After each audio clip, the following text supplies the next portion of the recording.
love it, man.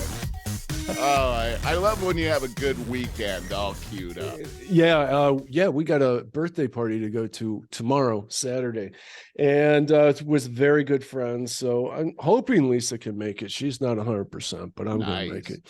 Yeah. Nice. That sounds like fun. So hey, everybody, welcome to Over 50 Starting Over. I'm Barry Edwards. And I'm Merle Garrison. And Merle, I wanted to start off talking about, I had a good lesson in business over the last few weeks. Oh, yeah? Cool. Yeah, it's about perseverance and professionalism. And that assures an outcome. I had a very challenging situation with, I think I mentioned to you before, I like working with nonprofits because there's such a goodness that comes with it. There's always an altruism at the end of the day that you're helping out the world in some way or another. And I was commissioned by the Independence, Ohio group of Kiwanis Group, to redo their website because they had this very old, complicated, and expensive monthly bill for this portal that does the membership so that you can take your members on and keep accountable. Yeah. That they can do events because they host a lot of events and do the e-commerce end of it. So there's a lot going on there, but it was really old and antiquated. And I don't think I have a screen cap of what that looked like. It was done in the days where you wanted all the links you could in front of your face. So you're so impressive with all the stuff that you have to offer. Today, what we want to do is make it simple for the user. It's all about the user experience and guide them where we want them to go. So the whole site was very cumbersome, very hard for them to use. And very expensive on a monthly basis. I promised them. So my friend, a marketing person that she brought me in via recommendation, and I did a big presentation for them. And I promised how I can make all of this way more easy than it's ever been before and way easier for the user. Somebody coming onto the site, I will feature things in a way to increase your donations, which is huge for you. Increase the ease of adding events and promoting them and taking the money for them. Everything about it. I'm going to make it so much easier. Now, I've been told if you know anything about Kiwanis Group, there's one commonality: age. They're very old. Most of them are retired. Are they? And I was told half of them don't even have email or computers. So they hate this stuff anyway, but it's a necessary evil. Okay. They need you. Yeah, well, yeah, but they need somebody to help them with this. I mean, but here is the thing that happened, and this is another thing that happens as you get to our age and older, is you just are, people, and God forbid if it's yourself, that are battling health problems. My main contact that brought me in there via recommendation has been in Houston for the last 3 months battling cancer, getting cancer. Oh, boy. Esophageal cancer. Oh, really that sounds terrible. Yeah, but she's been so brave. You actually did a prayer for her. I remember that. Yep. That was her. Okay. It sounds, she's been so brave about everything. She's coming back to Cleveland now within, I think, just a few days. And we've been getting updates along the way. And it's been a lot of hills and valleys. But I think there's been a lot of people praying for her, like you and me and Lisa. And I think that she's going to make a full recovery. And it's just such a battle. So it is, man. This is a terrible one. Go ahead. And to my point on this, so there went my main contact with this big organization and this very big, complicated website I've had to build. And I don't have anybody to say, to ask, okay, well, what is your procedures? Who's going to handle the orders that come in? What kind of contact do we have at this point? I don't have anybody. I'm just working on my own. And I was given someone was pushed on me who was way too overloaded. And all of these people are very intimidated by technology in the first place. So it's a lot of very negative response. And here's the other thing that you can relate to. I'm the guy that's not in the room. And so that's the person that if somebody's complaining, you just blame the guy that's not in the room. And yeah, that always works. Yeah. So I'm talking about the immense challenge of this. I'm trying to, paint that picture. I think I'm doing a pretty good job. And but I remained positive throughout my every interaction with the few people that I could finally get. And I would say, thank you for bringing this to my attention. I haven't had anybody else to give me problems, but if I know the problems, I can solve them. I can solve it, because it seemed like it was coming around like, oh, this guy doesn't know what he's doing. And I know everything about what I'm doing. I can solve any problem if I know what it is. And I know what the procedure you want is, the outcome. So I had to use this archaic payment gateway because it was super cheap. It's what they use for a legacy. I had to make this website run circles around it to try to get this, to use this thing. And it wasn't coming up with the results that they wanted, because there had to be manual input in this. And I promised everything to be automated. Finally, so the president of the club is battling a form of cancer with his son, and has been very preoccupied with that. I know, right? Yeah, gee. Oh, we hear the C word between our friends, clients, and family every week. And it's been, well, so he has been very, very distracted, and a super nice guy, though, got to say. He came to the rescue about a week or two ago, and I explained, trying to use this payment method is not working. If we could just do something as simple as PayPal, that will work, Yeah. And he's like, oh, we have a PayPal account. And I'm like, oh God, okay. Can I have access to it and get all of this stuff to work in unison the way it's supposed to, the way I promised? And he's like, sure, no problem. Gave me the information, and away I went, and I was able to get all of this working again. And I'm trying to find in the share where that page is. And God, I hate when this happens. So let me try this once again, because I just want to show you the site and its end result, and why I believe that it works so well. And it's not coming up. Why is it not coming up? Because you're on a podcast, and it knows that you're on a podcast. Yeah. Let's try this. I think this is like a share all. You probably see everything, right? Now I see. Yes, I see everything. Yeah. Okay. Independence, Ohio volunteers.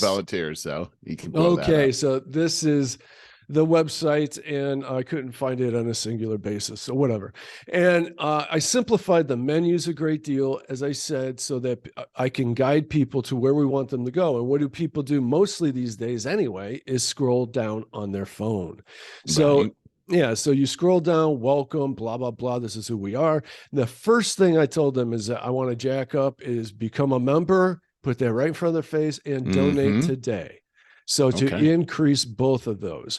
And then the other big thing, as I said, about the events. So I made creating events, loading them in here, and paying for them, keeping the inventory, every aspect of it. I made it super easy. And even these three that fall in here on the homepage, that is an automated process as well. So I click on this. This is, a regular meeting. I didn't want to actually click on that one. That's it. Too easy. That's why. So they have a monthly meeting, and all they have to do is change the dates in order to update that for the next month. Got it. So their big event coming up is the Kiwanis Golf Outing. And so here it is. We got 128 seats left, all of the information that you want to find, and everything about it right here. And then if you want to register, okay, well, here's one person, put your name and email in there. And I got 2 or 3 other buddies coming as well, put them in there. Then you register. And so they have the names of everybody for the event as it comes up. And why? Okay. Yeah, great. Make a fool of me. Why? Oh, because I didn't enter the information. Yeah, I was going to say. Okay, I'm not going to do that. Not going to take the time.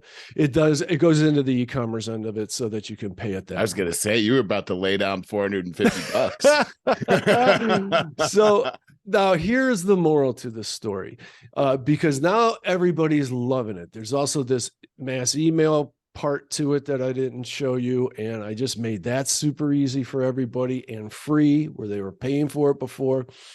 And so like I said, through the perseverance and patience of it and remaining positive, I now have won everybody over, and I now have information for many other branches throughout the regional area that I can propose this to with the credibility and feedback of the president himself of the independence group.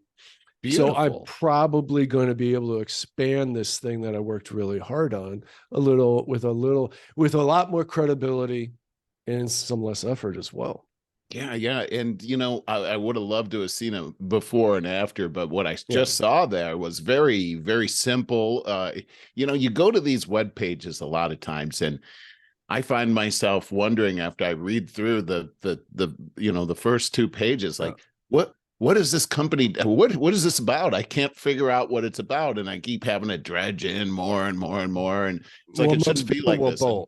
No, and it shouldn't be like that. And this came right off the page. I like the graphics. I like how big everything was too. I didn't have to read any small print. That's becoming a problem these days, reading small print. By the way, I just turned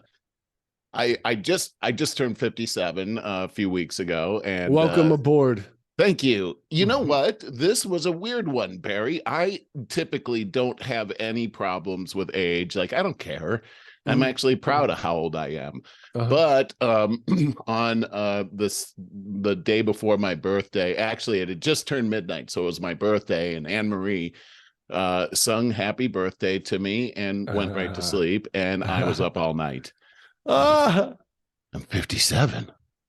It started getting to you? That doesn't sound so young anymore. Like 57? Heinz totally 57? Agree. 3 years away from 60? I'm like, yeah. Like, it really got me. And I was like, my dad died. He was 55. I'm way older than him now. Wait, but okay. And I had like a really dark night, but by morning I was back again. I had a great experience though. On the night before, my parents totally surprised me. They came from Georgia and they showed up at my house. You've been seeing them a lot lately. I know. And so it's like I told my stepfather Larry, I think I moved to the perfect place. I see you all the time. It's like, but this time Anne Marie was in on this, and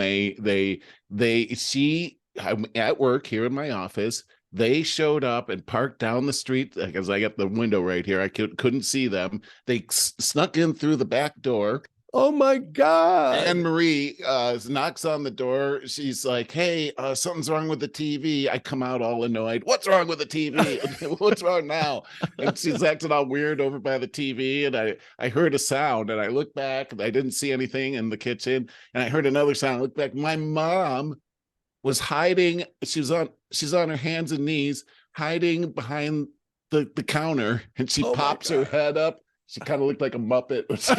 And then my stepfather pops his head up too. I was like, what?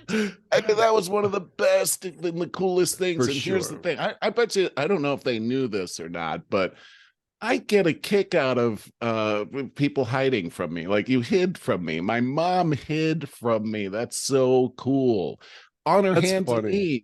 Like a little kid, she hid from me. It was so cool. So that was a great birthday present that they gave. And then get this. So they brought steaks. I love steak. Yeah. Larry cooked me a ribeye steak on the grill.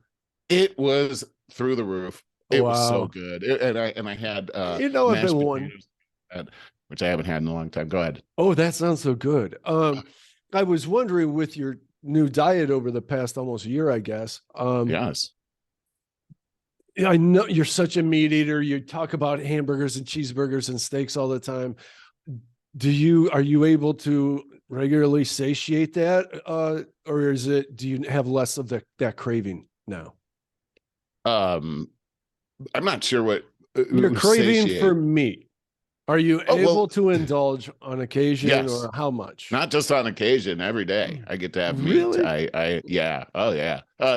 Protein is good. Yeah. This is in my meals, protein like meat, steak, burgers, chicken, all that kind of stuff is all good. And it's lean and green, so you have like a certain amount of No lean bun. meat. And now, you really stay away from the bread. You're staying Mhm. away from carbs. I mean, not all the way away from carbs. There's minimized, right? Mm. But I mean, since I'm at my goal weight, I have mixed some bread in there. Every once in a while I'll have a piece of bread. But I'll tell you what, Barry, what's happened to my body in the last year is that um I find that there are certain foods that my body processes and my body feels very good. But when Mm. I start it, if I put some bread in there or a bunch of carbs, it doesn't make me feel good. Sluggish. It slows me down. My digestive system works completely differently. It just isn't good. But You there know are what? some maladies that I was dealing with before I got on this diet that I have absolutely no problem with at all anymore. And in fact, let me Yeah. get to something here Mhm. because I went to a trade show. I want to tell you about that too, because this was the best trade show I've ever gone to. Wow, that's saying a And lot. it is. I've gone to a million of them. Yeah. I drove there from here. It was in Pasadena, and I God, haven't how gone long did that on take you? about 6 hours. And I brought Wow. Anne Marie with me too. Okay. So it was awesome. This was Hmm. awesome. But on the way there, I started noticing I have prescription sunglasses. Started noticing like it seems like it's easier to see it's than with my glasses off than with them on. And I'm like, these glasses, like they're so dirty, I'm trying to clean them and everything. Can't see. And that I came to the realization that, I haven't seen an eye doctor in forever. Maybe my Same. prescription's changed. So Yeah. so I went, and the guy's asking me, questions ahead of time. What's the deal? And I can't see. And even when I'm reading, like I'm a huge reader, as you know.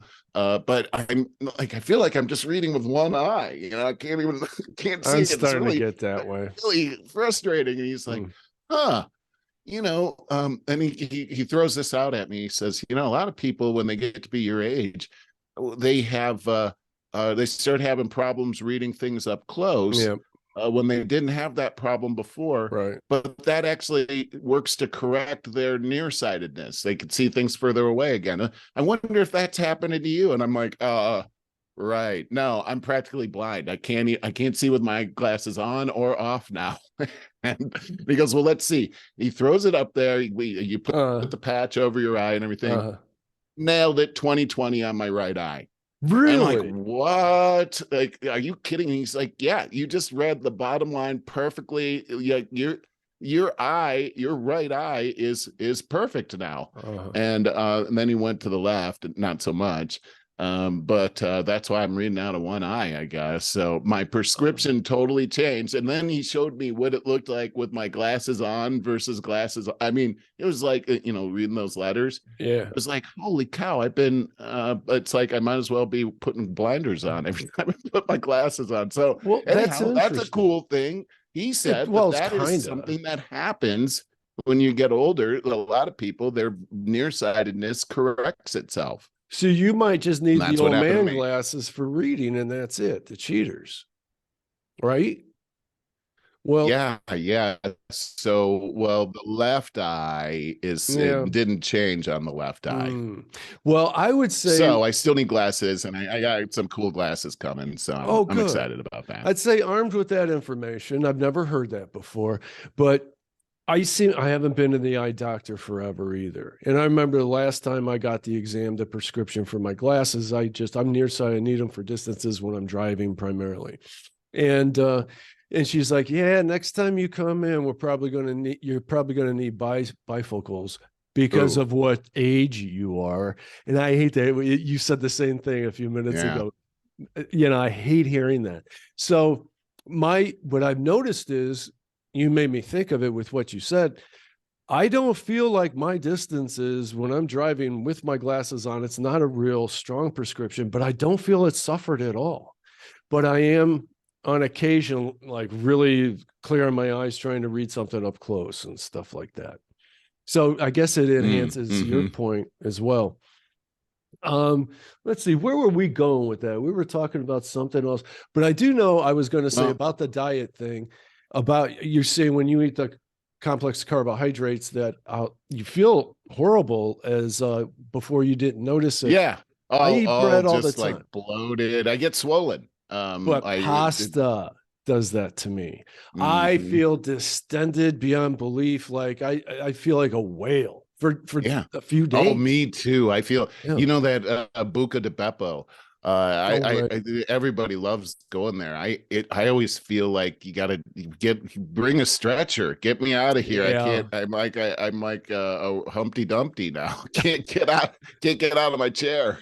That's But another thing that RFK Jr. was talking about on a podcast. I think it was the latest one on Rogan. He's been getting censored like crazy, by the way. They've been taking oh yeah, down no kidding. podcasts of his that he's done 2 years ago now, all of a I sudden, know. because they want to guide the election. They do not want somebody running against Biden. That is, I don't have words for how bad that is. I Oh, mean, we're fascists now if we're allowing these things to happen. But saying RFK Jr. he was talking about how I think the date was 2009. He might have said 2005. It sounded something like that.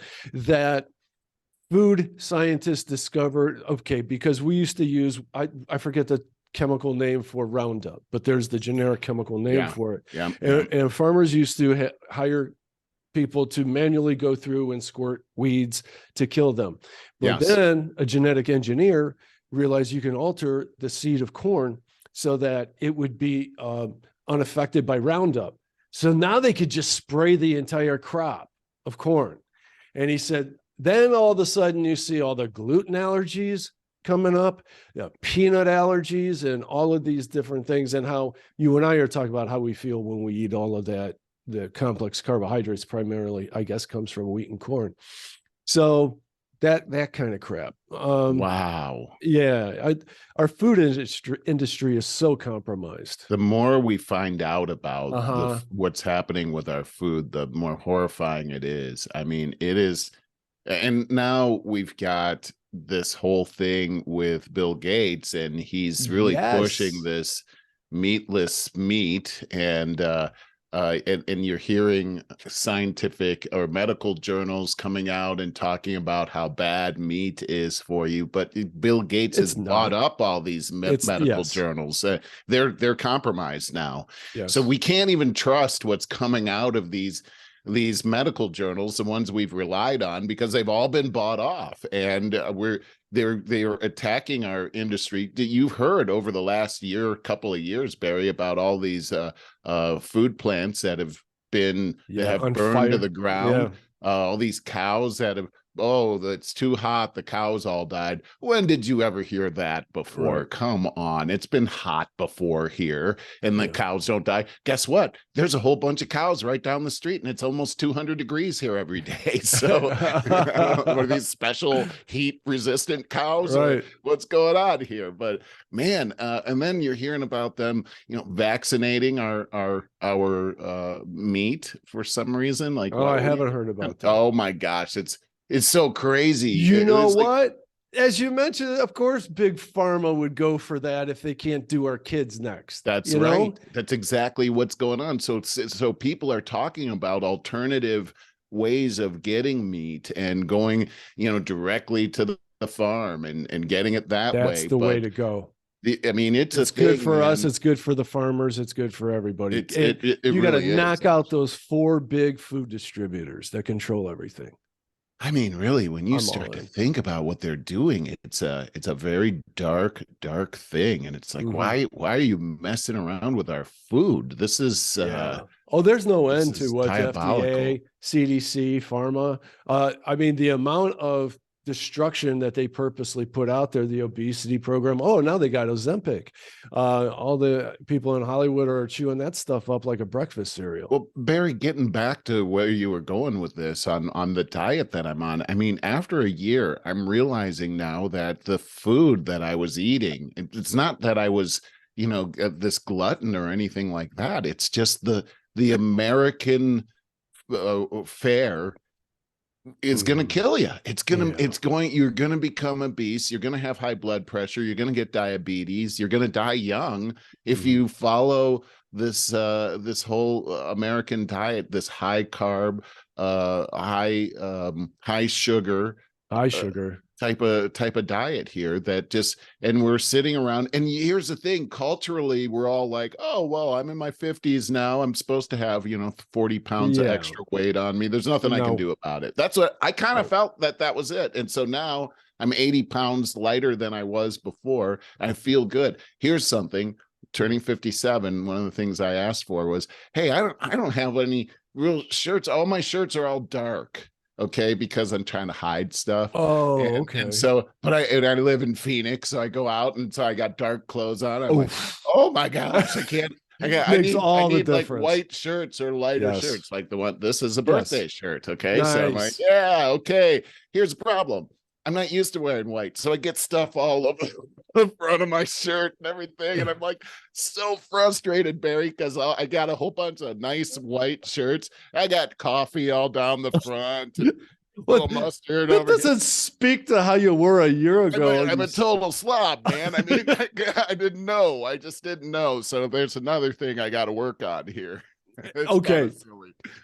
Just as we're going, continuing on this diet thing, which I think is very valuable information, I got another piece of good information to show you. Do you see this? Got a craving Yeah. mindfulness? Yeah. Okay. Nice and short. This is one of my Cleveland clinic Mindfulness. This tips. is a great buzzword these days. Well, it really is. And this goes right to what we're talking about. Craving sometimes has a way of rendering the best of intentions null and void. God, do I know that? You know that when you're just that hungry, and this is why, I Merle, almost spit my coffee out right there. of course, Yeah, all the way down your that's a shirt. big statement. Yeah.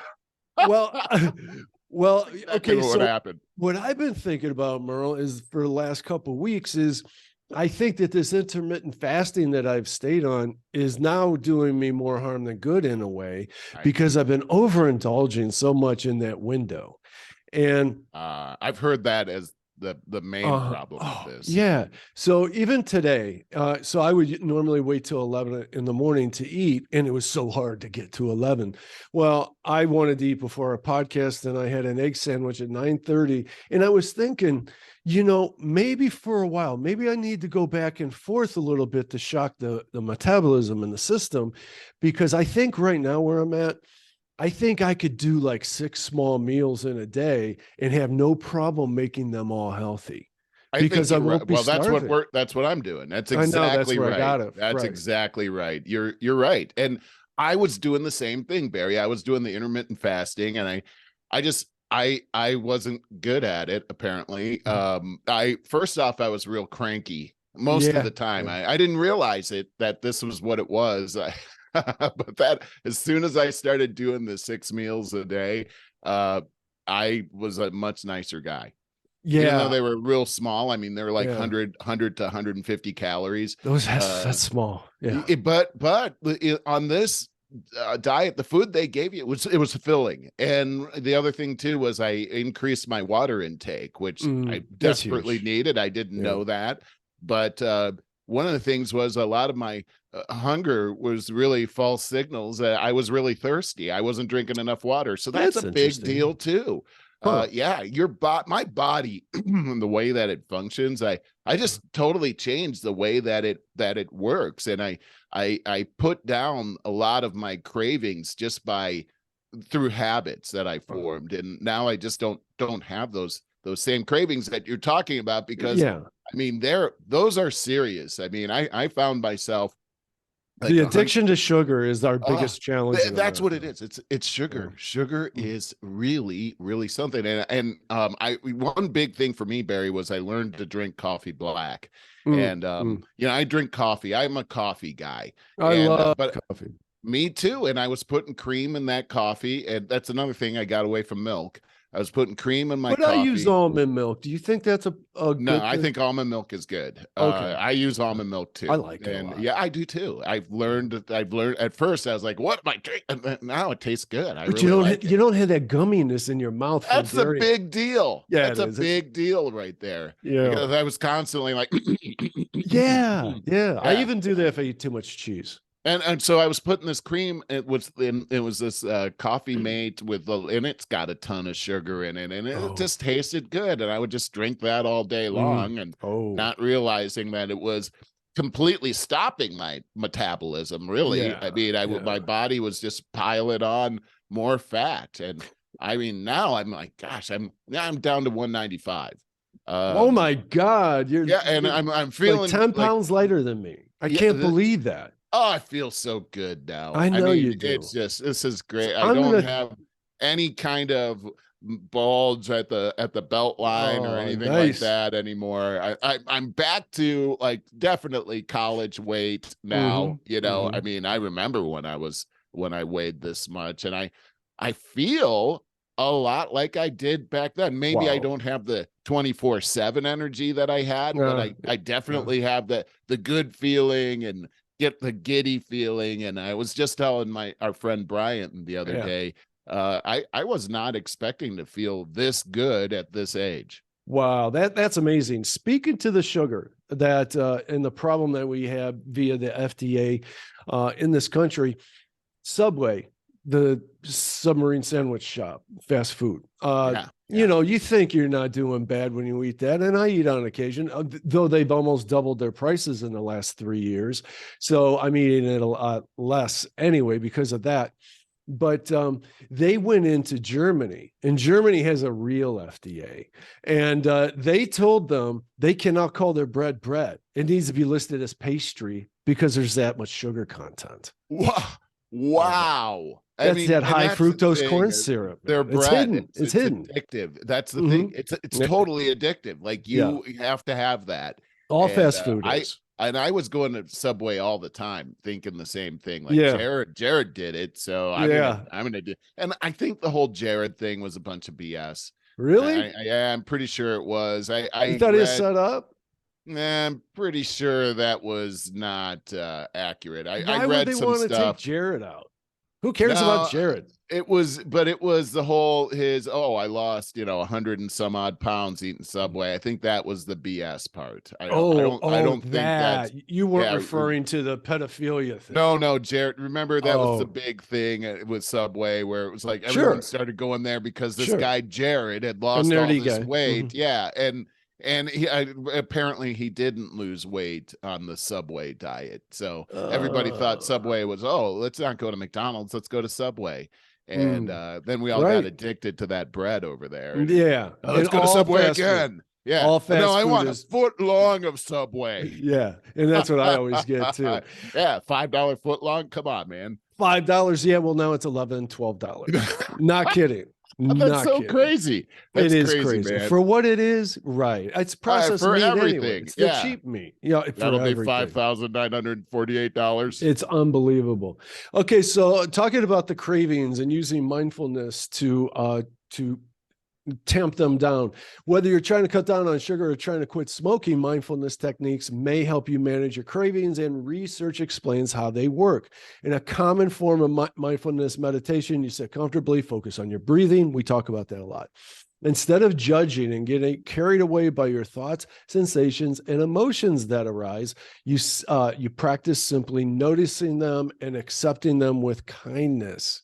Now that's Yes. interesting because you're taking the edge off of it right there. Instead of having it tugging at you and saying, hello, hello, I'm knocking at the door. And you're saying, oh, just stay away. No, you're accepting it in and saying, I'm listening to you.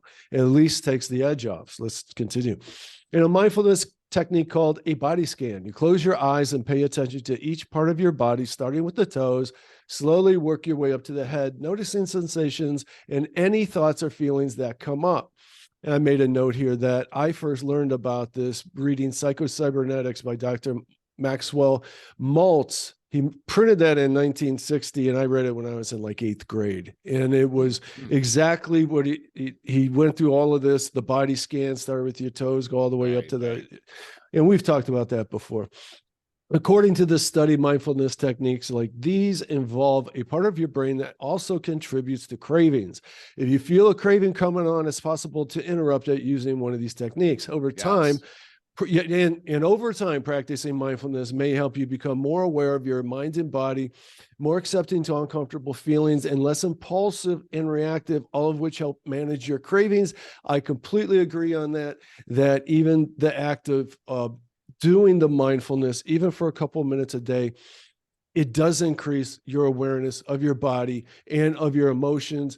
Notice what body part is reacting to certain things, and you just become, your mind and body heal. And instead of listening to or having our body control our minds, we can actually have our minds control our bodies. Well, isn't that a concept? And we've talked about, this is sort of the same thing we've talked about before, which is the different parts. You had the words for this, but the different parts of your brain, where one is really triggered emotions, the sympathetic and parasympathetic brain. Yes. So like the first part, you're going to react, you're going to have emotion, you're going to be angry, it's parasympathetic, and this is where where a lot of human sympathetic. So whatever it's reacting. It's reacting. So whatever it is, it's reactive, and this is where a lot of our human interactions actually reside, is at this level. But this is a very dangerous level. This is all emotions. You're in here, right? You're in your it's heart, all emotions, your nervous system, and you want to get back up here in your parasympathetic nerve, where it calms you down and you rationalize with it. So in Optavia, Dr. A, the founder of Optavia, had this similar technique, which is when you find yourself triggered, you'll notice your heart beating faster, your breathing is faster. Short breaths. And when this could be your red flag or your dashboard indicator that you need to take this action. And his suggestion is take a deep breath. Yes.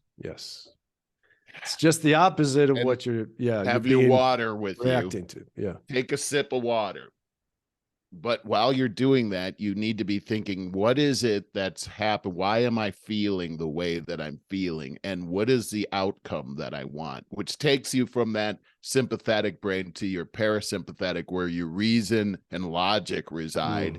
And then you can have a much better response. We talked about Abraham Lincoln in one of the past shows, where he would get raving angry. Of course, he's in the Civil War. There's a lot to anger you. And he'd write this scathing letter to one of his generals, but then he would put it in his desk and wait till the next day to decide whether he was going to send it or not. And we know this because there was a whole bunch of letters that they found that he never sent that were just like beating the hell out of people, and people should do that with social media posts. But then you see the letter that he did send. They have those too, compared to the letters that he didn't send, that he wanted to send. And it's an amazing difference. And how the next letter was, the first letter was ripping this person's head off and dressing him down. The next letter was, I have respect for you. I saw this happen. I did not like that, but I think that you are worthy of being able to overcome this, and I believe in you. That's the kind of thing he built people up with. The second one, that was the outcome that he was really looking for. And we can use the same kind of technique that you're talking about. It's the same thing, just wrapped up a little bit different. I like how it's called mindfulness. Well, sure. Mindfulness, as you said before, it is all the rage today. It's almost a buzzword, but all it is it's a form of meditation where you're scanning your body, you're recognizing your thought patterns, and you're trying to improve on those thought patterns. So these are things that in this diet that we use to overcome these terrible cravings. And they are terrible. I mean, there's many times I've stood in front of my refrigerator just like just that, just, oh my God. Yeah. But anyhow, it's so worth it, man, because life is good when you're healthy. And they say nothing tastes, there's a saying that about nothing feels better than being skinny, or nothing tastes better than skinny. In other words, it's like, it's not worth eating that cake. That's a good one. I like that. Yeah, I said it wrong, but there's something like that makes sense. Clever. I just found out my father, before he died, he and my mother went on this epic journey to Israel. and I didn't know that. they were new Christians at the time, and they went there and my dad had just gotten this video camera, a VCR kind of thing, and those big things, Oh you put it on yeah. your shoulder and everything. He lugged that thing out to Israel and took like hours and hours of really boring video, like no editing, just and the camera was like moving on. And we had to watch all of this. I was seasick by the time we were done, but it was still so cool. But I found out from my mom recently, he was like a few years younger than us at the time. Right. She said when they went to these places on the tour bus, a lot of times he wouldn't even get out of the tour bus. Everybody would be all excited, and he wouldn't get out because he had gotten himself so out of shape and overweight that he was just carrying exhausted. around that giant camera. Yeah. And he was exhausted. And what a terrible commentary that here he had worked so hard, but because he hadn't kept up with his health, he couldn't enjoy it, and then he died at age 55. And boy, I don't want any of us to go out like that. That's a terrible way to go. But he was largely a product of the times where we trusted our government, the food pyramid, and all these different things. And we, as recently as the coronavirus, they wanted to push the vaccine so badly, and yet they wouldn't tell you the two things that would be most in your favor: be at a healthy weight and take vitamin D, because 80% or go out in the sun. Yeah, well, yes, same thing. Because 80% of people that actually had strong complications from the virus were deficient in vitamin D. But obesity, number one, you said yourself that that was a big instigator. Deal. It was. Yeah, and so this was it. It was like, I don't want to have to deal with the medical system any longer with my body. There's a lot of crazy things going on, and the number one thing I can do is lower my weight. Yeah. And it seemed to be the intersection of all the problems we heard during the COVID crisis. And it was just like, and even it's not just COVID. It was everything before that. It just didn't register like it did during COVID. And now it's like, I'm never going back to that. Right. I never going back to that, because it's a huge risk, and we just have to be careful. We have to watch what we're eating, man. I'm so glad that RFK Jr. is running for president, because now all of this stuff he's been talking about, even though they're censoring him, it's almost a good thing, because now that he's running for president, everybody's a lot more people are aware. When he gets censored, they're like, hey, this guy's getting censored. And then there's a lot of people out there that, hey, I wonder why he's getting censored. That is happening. They find him, and he's going on Joe Rogan. I mean, this guy's got an amazing audience size, like you wouldn't believe it. Been on Peterson too. Much better than going on the news circuit, because they're not getting the audience anymore. Rogan gets 100 times. That is, I mean, yeah. And I watched part of that interview too, after you told me that you watched it. I mean, the problem with Rogan, though, is the thing that's so great about Rogan is it's long form, right? Yeah, very long. So people get to say what they're going to say, but a lot of times you don't have time to hear all of that. But I did listen to like the first hour of it. And, he was mostly getting into the medical tyranny side of the vaccinations. And I love the story about how he got into it, and how he was an environmental guy to begin with, and seeing all this stuff. But when you just really boil down what this guy's been all about, it's been about destroying corruption. Yeah.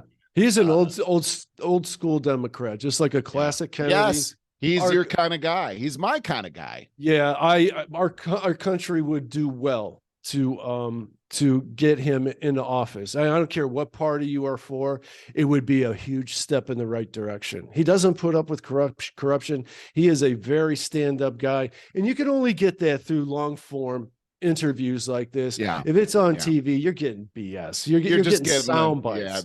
That's all. that's And all. that's And all they're doing against him right now. They're terrified of him and throwing the anti-vaxxer crazy guy thing out there left and right. If you listen to him for an hour or two, I got like 10 hours under my belt of listening to him. You realize he's one of the smartest and most oh decent yeah, guys on the planet.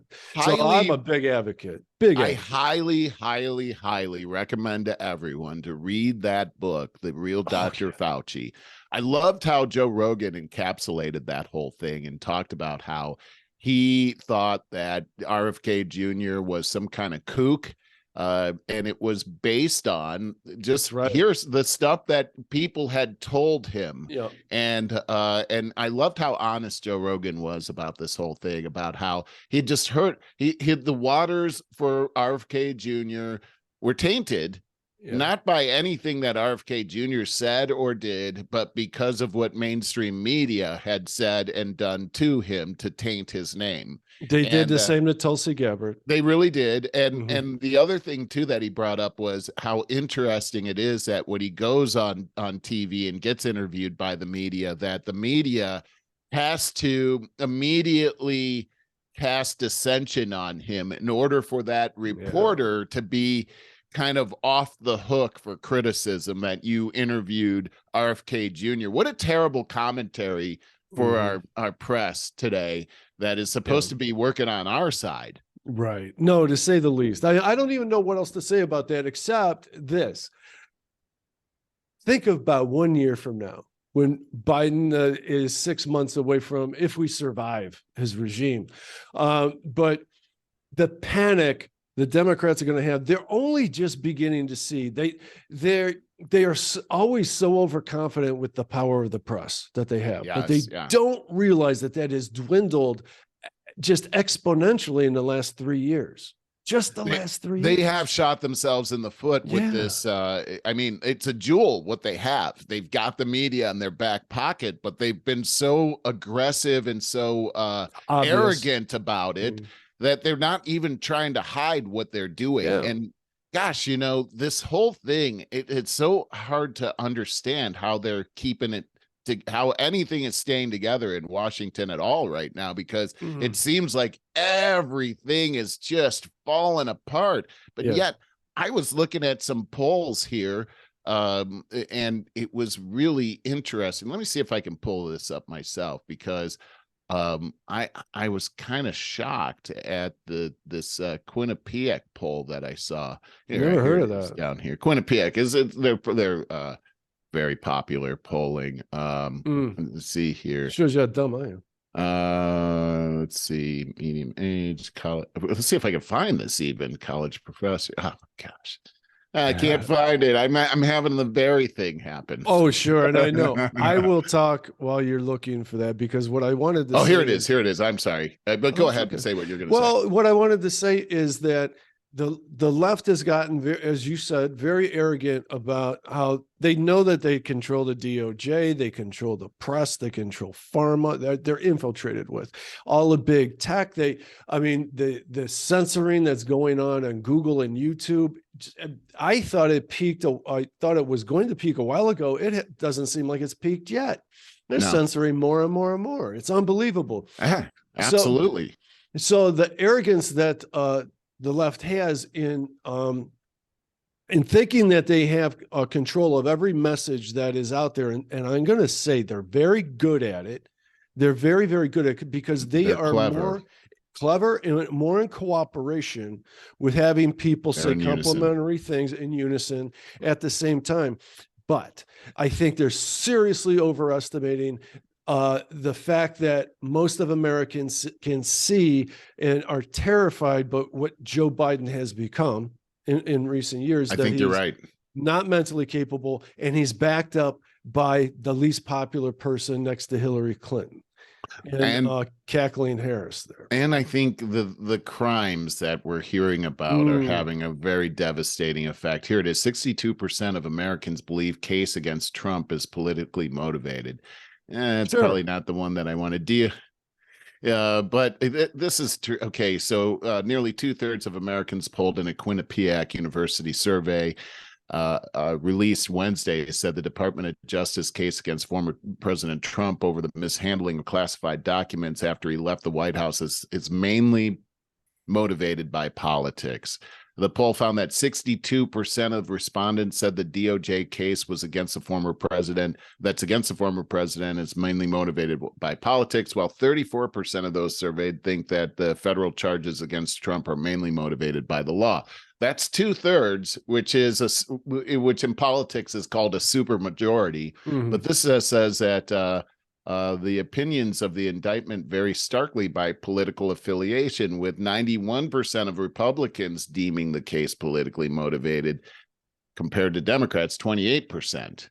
So it seems like if you're a Democrat, that you're not necessarily wanting to believe that the system is corrupt, Sure, because it's in your it's favor. it's Donald Trump, whom they have Good programmed people to totally hate, no matter they trigger people with his name.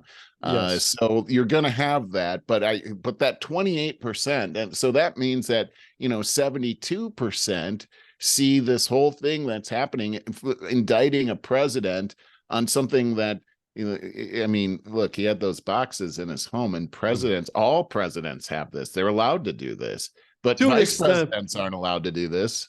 Right. No, but no. I mean, he Clinton shot himself in the foot with that interview with Brett Baer. I mean, he just was admitting and contradicting himself left and right. So, I mean, that's really good footage for him going on trial. But what I will say is, at the same time, he can declassify, though. So whatever he's got in his house, he has the power. He could just, if he takes it home and just says, I declassified it, all presidents have that power. Every single one of them do. I'm not going to argue legalities with you. It's legal. I'm not a lawyer. I don't think I don't think you have to. No, you don't have to be a lawyer to know what the law is. I would say this. You don't have to be a lawyer to know the law. If they actually take him out so that he can't run for president, I believe the Democrats would be totally shooting themselves in the foot. I do too. But they are absolutely blinded by their hatred for Donald Trump. So much so that is just how absolutely corrupt, like over the top corrupt, everything has gotten since he won the primary. So I'm going back like 6-7 years now. When he won the primary, I recognized the entire news cycle changed overnight. Absolutely. Everybody panicked. And you brought that up before too, yeah. And I think what they do is because they hate Trump so much, they feel justified in taking any measures on the table are completely valid because we're saving ourselves from tyranny. And yet they've created tyranny. That's exactly right. And we saw what happened this week when Adam Schiff got censored in Congress for saying that he had all this evidence of corruption and collusion with Russia when he never did. And if he did, he never showed it to anybody. And so they censured him because this actually screwed up the whole United States. And did you see this happen in Congress, Barry? Like a few days ago? Yes. Yes. I saw Schiff testify, 2 other people testify. And when I said a minute ago about how they are very in concert together, I mean, they sounded very convincing while they were saying things that were absolutely illegal. That's correct. They absolutely got all on the same page regarding the lie that's already been proven. Right. And when they censured him, the Democrat Party started to, when the Speaker of the House got up to do the official censure, the Democrats all started to chant, shame, shame, shame, shame. Did you see that? I didn't see that. Okay. That was the weirdest thing I've ever seen in the House Congress before. It sounded like something that might happen on a kindergarten playground. It does. Shame is awful. When every time he tried to speak, the speaker, they just started yelling out. It sounded like what you might hear at a ghetto movie theater during the movie. I don't know if you've ever been to one of those before, but that's what it sounded like. Yeah. You're not going to hear what the movie has to say. You're not going to hear what the Speaker of the House has to say. I mean, they brought it down to such a low third world country kind of thing. and to see every single Democrat on board. Not one of them voted to censure Adam Schiff, even though we know what he did. And that guy's got mean, no poker face. He looks like he's lying to you and doesn't even believe himself when he's up there. I mean, he's like one of the worst guys in America right now. And that's that. You don't have to be a partisan member to see this, but it is so partisan. Like, it doesn't matter if it's a lie. It's about partisanship. And we've talked about this before, about President Washington, and how he, as the first president of America, he didn't have a party affiliation and didn't believe in party affiliations. And the quote is that what he said was that if we start to implement parties, it'll be only about the party. It won't be about the American public any longer. And this is exactly what we're seeing come to fruition right here, right now. And it's terrible. And here's the thing is that we saw where Hunter Biden got a slap on the wrist for his dealings with the IRS earlier this week. He got if he pleads guilty to 2 misdemeanor charges, they're going to drop the felony gun charge. But then we found out yesterday, I'm just going to read this, just days after Hunter Biden reached a sweetheart plea deal with his father's Justice Department to avoid jail time for tax and gun crimes, the House Ways and Means Committee unveiled new testimony from IRS whistleblowers alleging roadblocks were set before them to ensure preferential treatment for President Joe Biden's son. What's more, whistleblower testimony claims that the U.S. attorney overseeing the probe of Hunter Biden's tax crimes had his attempts to charge Hunter in 22 denied. Ways and Means Committee Chairman Jason Smith confirms on Thursday that his committee had credible whistleblower testimony alleging misconduct and government abuse that is resulting in preferential treatment for the president's son. I started digging into this. This all came out yesterday. I started digging into this, Barry. And what's happened is that he actually was the IRS actually recommended 2 felony charges against him, which could put him in jail for over 20 years. And the gun felony charge, tens of thousands of people have gone to prison for that already. And a lot of it had to do with Biden himself when he was in charge of passing those violent crime bills back in the 80s and 90s, and disproportionately affected Black people, by the way, as well. Now he's getting away with crimes that none of us could ever possibly get away with. We would all go to jail. We're also finding out that the Justice Department has this U.S. attorney, and this U.S. attorney has tried to bring Hunter Biden to trial in Washington, D.C., and also in California, and also applied as a special counsel to go after the corruption that's happened as a result of CEFC, the Chinese company that they're involved in. And he was denied 3 times. Now, here's why. Because they want to run out the statute of limitations. Sure. No, I'm not surprised by any of that. We're all more and more wise to it. And we have this totally helpless feeling. I mean, so get this. Look, they already interfered in the election. The FBI, CIA, CSA absolutely pressured the social media companies, not to mention mainstream media, to hide the whole laptop thing. We all know that. That's election interference by our own government. Okay, what do you call that? I think this is treason.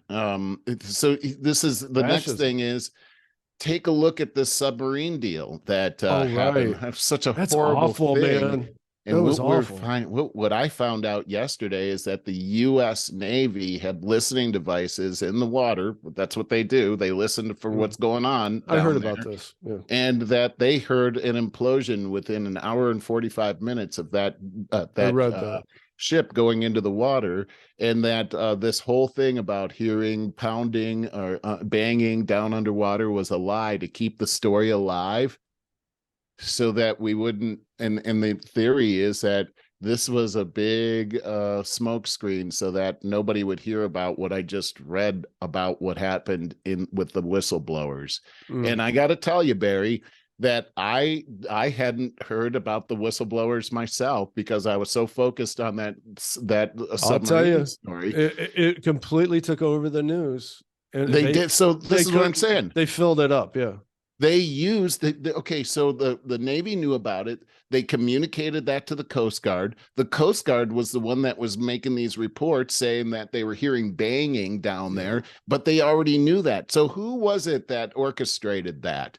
That could only come from the commander in chief. And so this is what I'm talking about. This thing is completely rigged every which way from Sunday. And it seems like, as you've said before, when you take a look at 62% of Americans believe that the case against Trump is politically motivated, it seems to me that people are starting to wake up and see. The majority of people are waking up and seeing, but we do have this class of people that seems to not be able to wake up. Agreed, but it's on both sides, because I do believe, I agree. And I know on the right that there's a movement to try to get Chris Christie. They feel Chris Christie is the only one that can stand and take out Trump at the knees in a debate. And that's the strategy. They don't feel that he could ever win in the general, but they feel that he could take Trump out in the primary. So here's all I'm trying to say. I believe that the only way to save the job at the so-called top, the commander in chief, is by taking out Trump, because then everybody will start looking at Biden and go, oh, because right now they think that for some reason they think that Biden is the one that can take out Trump. And while it showed to kind of work before, I don't think it could work again. But I think if Trump is out of the running, that the hatred that fuels the left is going to kind of be lost and not know where to go. I mean, I'm sure they'll go into well, I don't know if Biden all of a sudden isn't the savior to take out Trump. Do they even consider RFK Jr. or there's Marianne Williamson, maybe, who they right now won't talk about. They will not talk about in mainstream media because they want to just do the coronation with Biden. Everything. Isn't it something? I mean, it is. It's really, really something. And I you know, the only way they take out Trump is with these indictments that, 30 some indictments that could put him in jail for the rest of his life. I mean, think about that, Barry. You're going to put this guy in jail for the rest of his life for a document crime when we're letting people out of jail nationwide for rape and murder. But we're going to put him. I mean, this is so upside down. It's unbelievable. And not only that, we've set a precedent for going after our political enemies at the presidential worthless level. Impeachments, Russian collusion. I mean, go on. Think about all of the money that was spent by the taxpayer dollars. These taxpayer dollars to be able to really. It's put the whole country into a tailspin. The way that I see it here is that there's no way to stop Trump unless he goes to jail. And we're already seeing DeSantis back there, where a lot of there's Soros money going into his campaign. Really? I'm not saying that DeSantis is a Soros guy, but I know that they want to take Trump out so bad that they'll finance Republicans to go after him.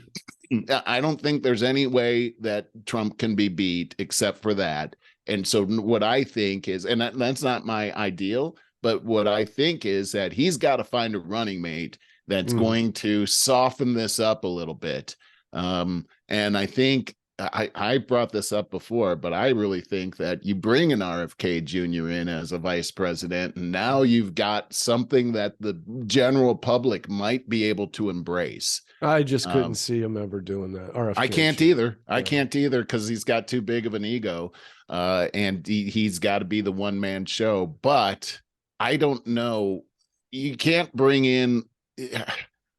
I'm just concerned that we're seeing and hearing rhetoric and seeing actions out there that I'm a history guy. I haven't seen anything like this except for the run up to the Civil War. Wow. That's a way to put it.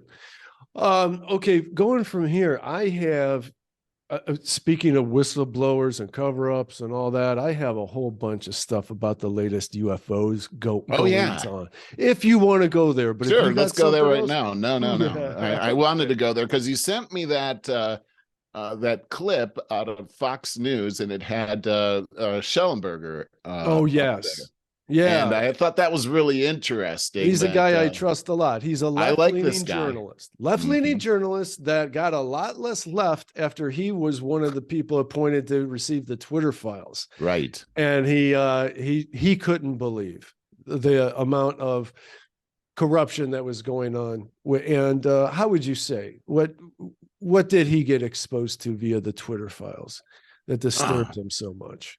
Well, he started to see the corruption that was happening and how that Twitter had become a propaganda arm for the left, really, and that this was not this free speech bastion. It was actually extremely controlled by our government, and he put that out there, and then became hated by the government and hated by the left, especially. But he really showed. I mean, obviously, he's not a guy that I agree with 100%, but he really showed his integrity of like, hey, he believes what he believes, and he's going to stick with that no matter what the consequences are. And I 100% respect that. Yeah, he's a real journalist, and yeah, he's he mentioned is. in this article. Very few of them out there these days. I want to mention as I go through this that there's a lot of stunning truth or backed up with fact in here. However, the entire beginning of this article centers around ridiculousness. This lawyer Daniel Sheehan, I don't know where they found him. He looks like a crazy dude, and they're talking about somebody's eyewitnessing a UFO that they climbed in, and all of a sudden it was bigger than a football field where it looked like a 30-foot UFO. All of this is to frame everything to come in ridiculousness. It's like a delicious hamburger, but the buns are pretzel buns. Just overpowering and not good. And so what I'm trying to say is literally they're putting out the typical ridiculousness in the beginning so that it'll frame when they get to the more factual stuff. So I highlighted the important stuff. I don't want to take all day doing this. I want to actually have more of a discussion. So I told you about that ridiculousness of somebody seeing a inside of a UFO, and all of a sudden it was bigger than a football field. So on this on-camera interview by former senior Air Force intelligence officer David Grush, alleging that the U.S. government possesses multiple crashed non-human craft. I also have a video of that pulled up that we can go over to that, because this David Grush is hold on a second. super. Non-human craft is that's a new buzzword because they can't say alien anymore. Well, it's non-human, not alien, non-human. They say all of it. The Department of Defense says it has not discovered any verifiable information to support these claims. This is important because he has submitted hundreds of verifiable evidence to the Department of Defense.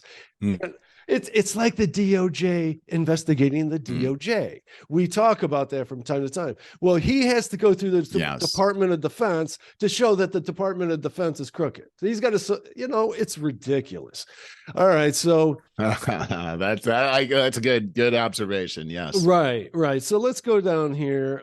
This is when he goes through the stuff about a 30-foot saucer partially embedded in the earth. They try to bulldoze it out.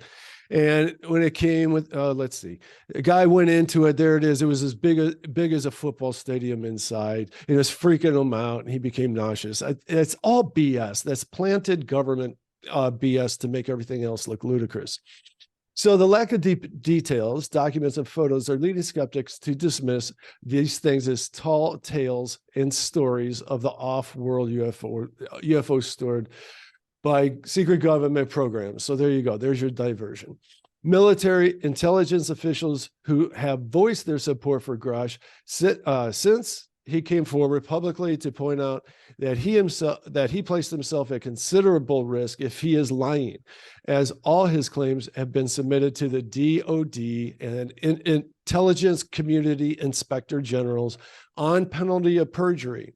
Okay, so I kind of wasn't. So he believes it, but that's really he must saying he believe what he's presented all saying the because he put himself at risk by he's got nothing to gain. perjury by doing that. Yeah, exactly. I see what you're saying. Right. So this was a video. See, this is a screen cap I'm using now, so I could do the highlights, so I could get through it efficiently. But in this video, they show this orb, this silver orb, go shooting through the window. Of course, it's not the greatest footage, but these are said to be seen now all over the world. And they of course do the sharp turns and all that. Nobody knows what the heck they are. Okay, so Jim Shell, a former chief scientist of space innovation, notice the credentials here. Okay, former chief scientist of the Space Innovation and Development Center at Air Force Space Command, wrote on LinkedIn Monday in support of Grush. He, in quotes, "I will vouch for the integrity of David Grush. Getting to the bottom of this elusive and problematic, to say the least. I will assert no matter the conclusion of extraterrestrial materials or not, the DOD and IC security apparatus is in trouble, and unwitting accomplices are not fostering I've read that so bad, are fostering an abusive system." So he doesn't like the cover-up that's going on. Okay, and Grush 36 had given scores of classified documents and even photographs to the DOD Inspector General. That's what I said a few minutes ago. So they're saying they have no proof.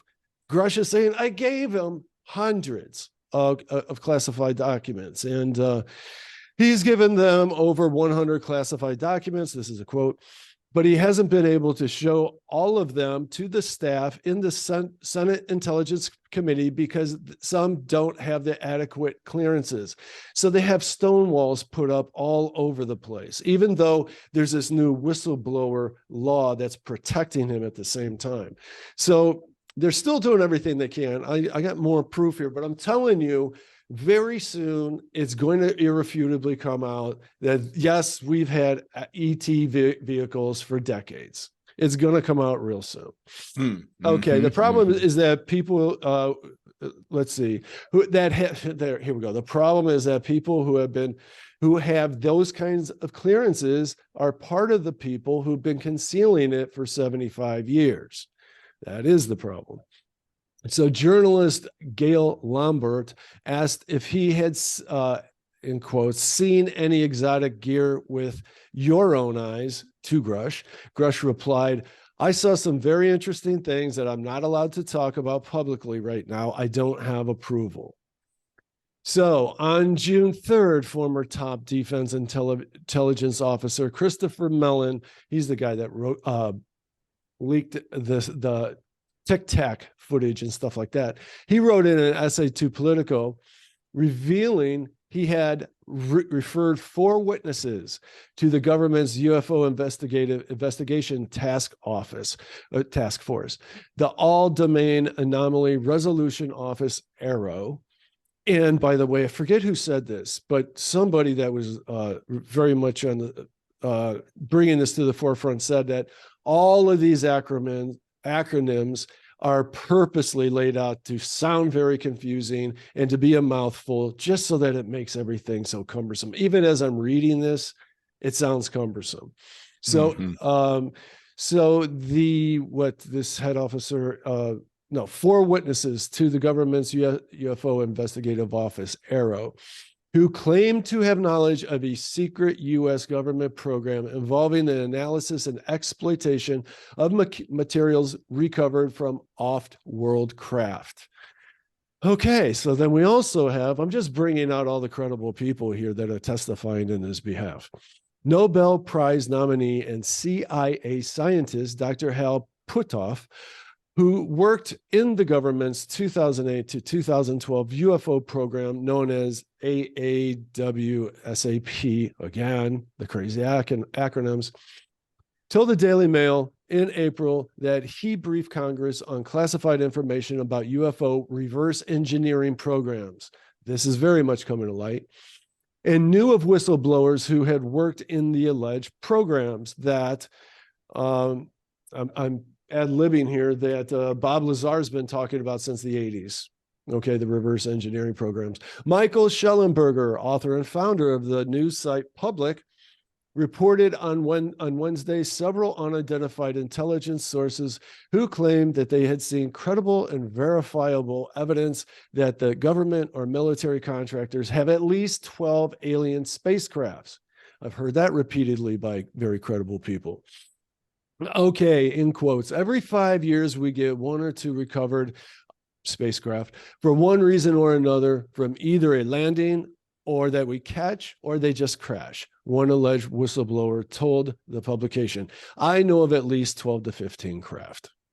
Wow, 12 to 15. That's kind of amazing. And so I'm very skeptical.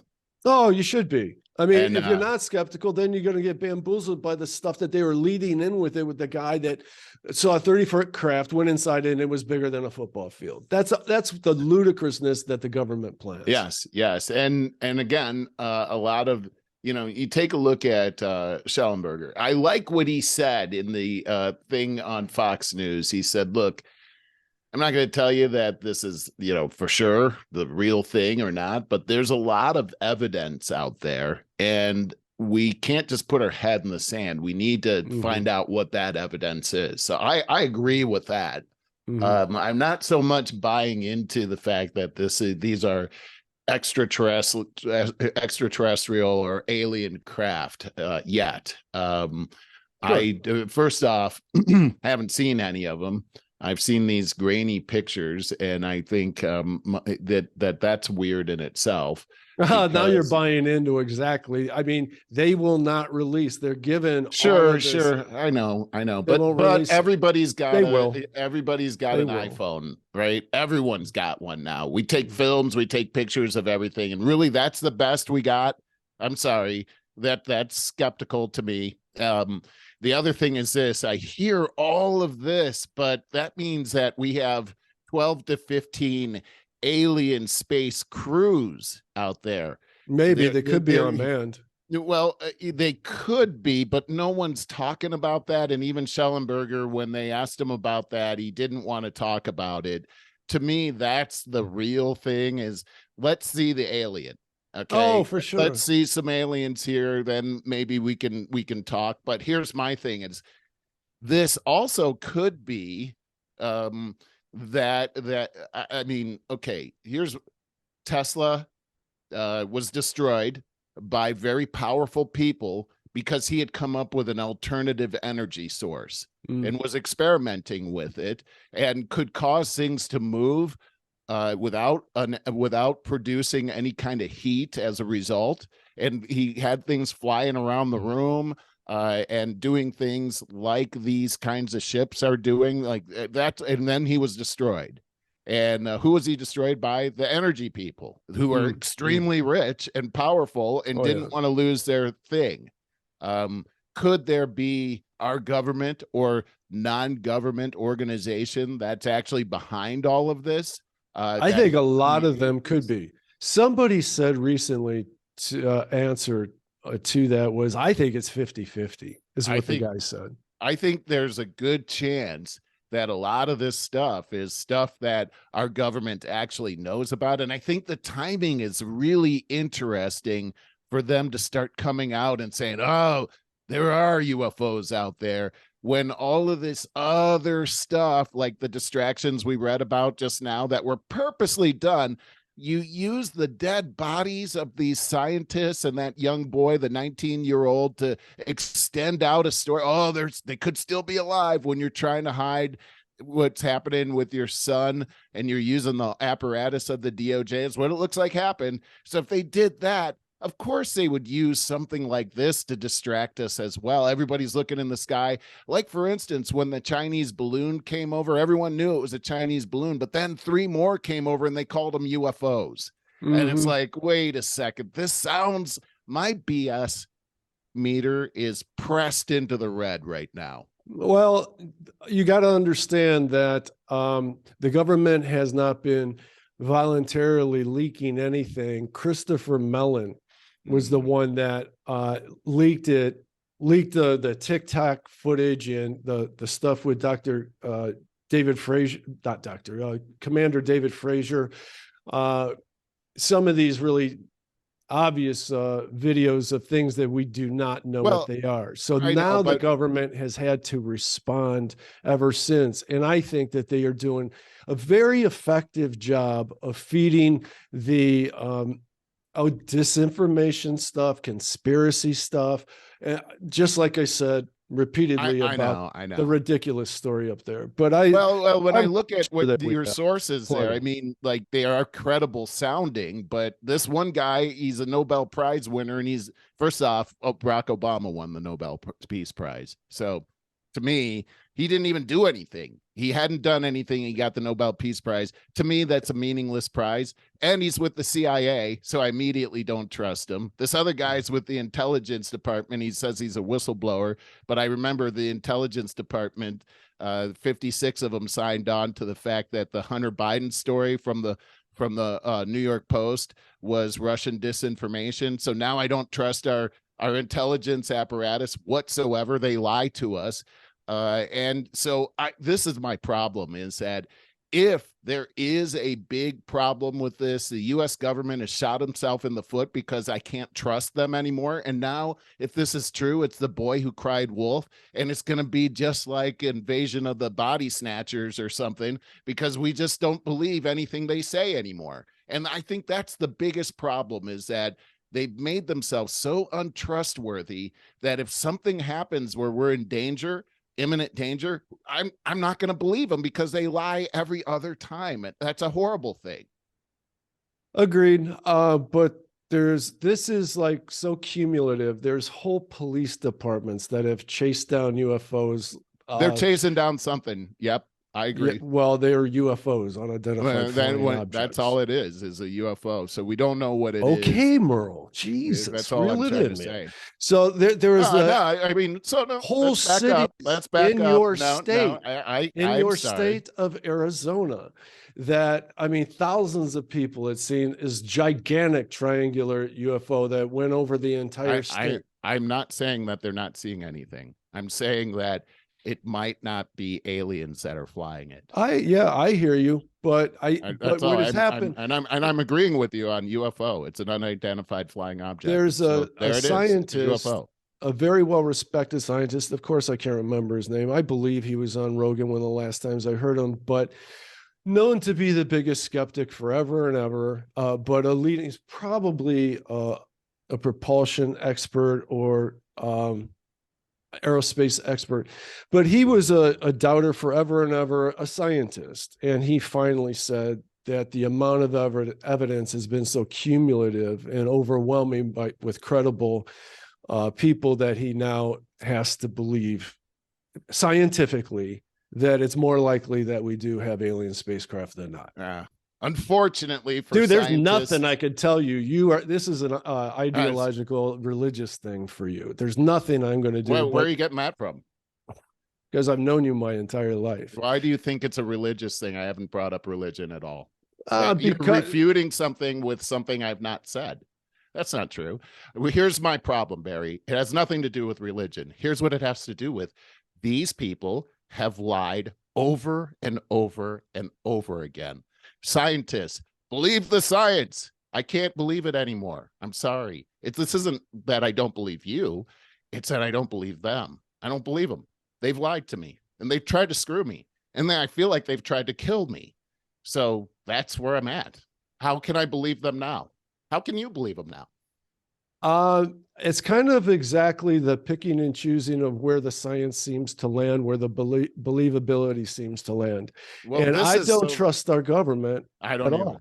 I think they lie all the time. And that's what I think these guys, they're very good guys. If you would watch the interviews and see what they have stake. It had Senator Harry Reid for years saying that we have to come clean on the things that we have. I know, but Senator Harry Reid was a giant liar. I think that's what I'm trying to say, is that the credibility of the people that are saying this, I don't see the credibility. Astronauts and all of the Navy personnel I and don't commercial airline I pilots. believe they're seeing It's something, but when they unbelievable. send us this radar image of it, which they say they cannot see with the naked eye, and it's all grainy anyhow, you're not giving me any evidence. No one's given us any evidence. I haven't seen any evidence. Evidence. Show me the alien. I've been Show me the presenting you alien. evidence, and it's not only It's not, just it's hearsay. grainy radar evidence. It's triangulated. I mean, now they have Okay. radar, sonar, visual. So they're seeing something. I'm not refuting that they're seeing something. What I'm refuting is that it's extraterrestrials driving it. That's my refutation. That's all. Okay. I don't know. Why the show me that. Why I mean, that's what I want to see. what I Not think hearing is it. if it's man-made, then look at where we're at. As impressive as we are with our propulsion propellants of jets and rockets and things like that, it's fairly impressive. But compared to the stuff that we see defying physics whatsoever, it's day and night. They're not even closely related. We are ants, and that is like the human walking about to step on us. That's what it looks like. It's just not relatable. Now, I didn't. now, do I believe? I absolutely believe we've been trying to reverse engineer extraterrestrial craft for many years, and we have a little bit of luck, or probably some more failures than anything else. And I think that we've flown these ET vehicles around by reports that I've read, but I think that they're just way too far beyond us. I just think that attributing it to extraterrestrials without an extraterrestrial that supposedly drove these things, that's the connection that I need, Barry. If I don't see that, then I don't believe it. And I feel like I have good reason based on the track record of what I've been hearing from our government, because this is all coming out of the government. I can't believe it. Really. Not really. It's coming from investigative reporters. Well, the people that you just showed were in the government. Yeah, there's a few. Then I also shared the videos are from the government. I shared the podcast with you from, I forget his name. He's got a simple name. He's been an investigative reporter for 30 years, and he really unearthed the Varginha. It's Brazil's Roswell, and he was extremely skeptical about investigating that whatsoever. But when he started, I remember that. Yeah. It was like unveiling a massive government cover up, and just most people were terrified to talk about it. And he's at the point now where he has so many eyewitness testimonies, because it was in 1996, which is still, most people are still alive that was involved in that. And he has so many eyewitness testimonies, and he's like apologetic and humble about what he's saying. He's like, I get, be skeptical, stay skeptical. But where we are right now is we've uncovered enough that I'm promising you that you will be safe if you give us more visual evidence now to go with what we have. So he's looking to take it to another step.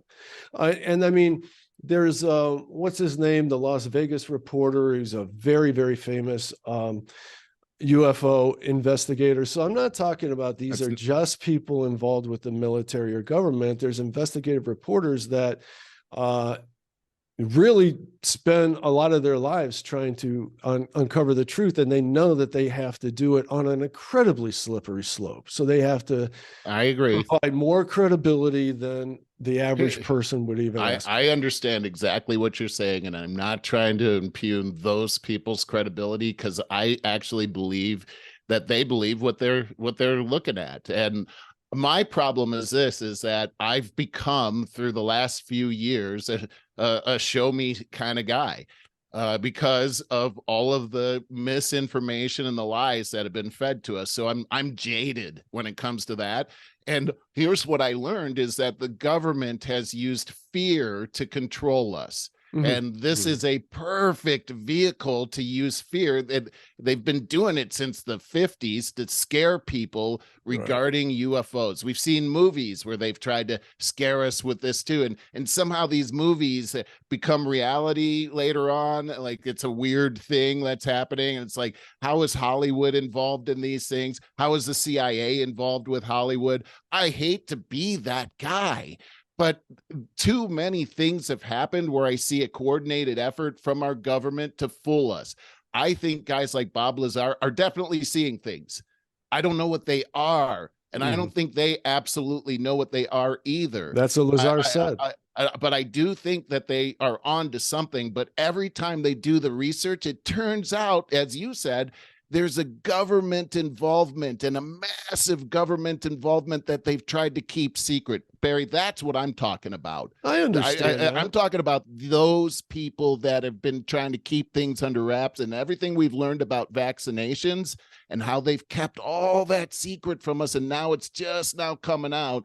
Makes me think this could be a part of that whole thing. I don't totally know how, understand, but I didn't mean to be contentious with you. I'm not contentious with you and what you're thinking. Be contentious. Not with you. I'm contentious with the subject because we've been screwed by these guys trying to make us afraid. And then they say, oh, well, it's a science and everything. Well, I'm triggered by that. It's not you. I'm triggered by the fact that they've turned my life upside down using these same kinds of tactics, and I'm done being fooled by that. I know how you whether feel. That's true or not. I'm not saying that it's not true because I don't know. I'm right there with Schellenberger.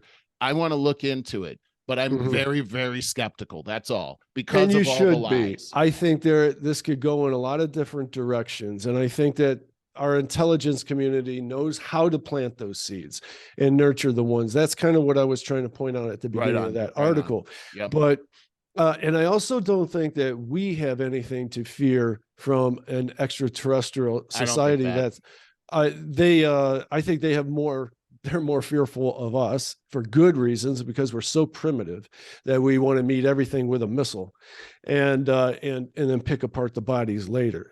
But that's assuming they're not primitive too. I mean, they could be scientifically advanced and still be primitive as far as like bloodthirsty type. We don't know. I mean, who knows? We wouldn't. I don't even know if they're real or not. Right. I just don't think you don't know that. Right. I just don't think an organism, even if it's AI or if it's an actual organism, I just don't think that they could get to that point in evolution and be benevolent in such a primitive level. See, I always look at you haven't seen Star Trek. But I always look at, like, we never realized just how primitive we are.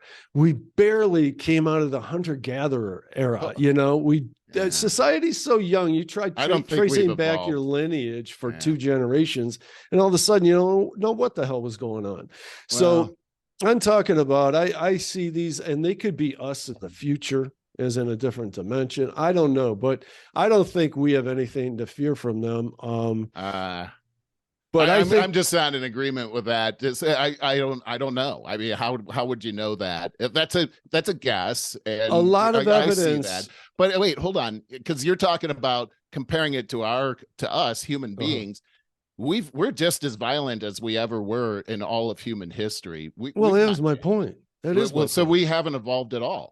No, but so how is it that people that are, but we've advanced technologically. Yes. But we haven't advanced as far as, the fallen nature of humans. So just because they're advanced technologically, is what I'm trying to say, is that unless they're, so alien, they're so different from us, that they've also evolved as a species as far as being civilized, because I don't think we have.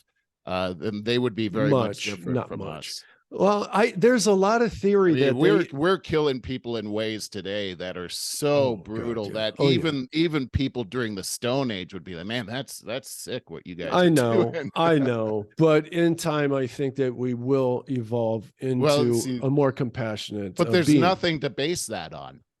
I mean, we can't base that on any experience that we've had. Oh, I think as a it's a whole in society, we're much less violent than we were 500 years ago. No way. We didn't have the technology to rip somebody apart with a hollow point weapon. We didn't have the ability to send a drone over to somebody's house and eliminate them with a I small know those bomb. things I happen. mean, we've been killing. I mean, I read stories about armies that defeated other armies in the past. Then they went up to a huge cliff and pushed 150,000 people over the Oh, I cliff. I know. mean, I know. we've not changed. We're just as violent as we ever were. That's never changed. I If mean, you say so. I I hate don't. to. I don't I believe per hate. capita I we could are. debate you. I could debate you on this all day and look at historical facts on what we've actually done. I don't see where that's coming from. I just don't. We have not evolved as far as that's I would concerned. say because there's now 8 billion people on Earth and the average age is doubled. I mean, that's kind of one. We've But that's become more technology. cooperative societies. And, Mm. but you're talking about war wise. I totally follow you on that. The leaders of our countries are still, I think there's probably less wars than there used to be.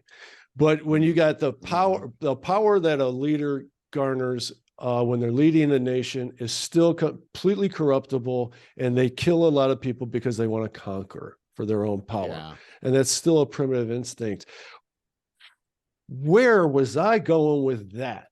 I don't mean, I know, had but a point. I had a what? point. Here's what's really great, because I mean we're gonna have to wrap up here. Oh, okay. But here's what's really great. We haven't had a good argument in a long time. Mm. We agree on almost everything. And so this was like really different that we got to do this. And we kind of got a little contentious with each other, but Which is okay. I think wish I it's would totally have it was kind of fun actually. wish I would have brought out some more video, though, to show some of the proof. But we could be here all day then. No, we definitely would. I mean, I think the bottom line is I think we both have an interest in this, and we're looking at it a little bit from our own point of views. We're seeing it differently, but it is a very interesting subject.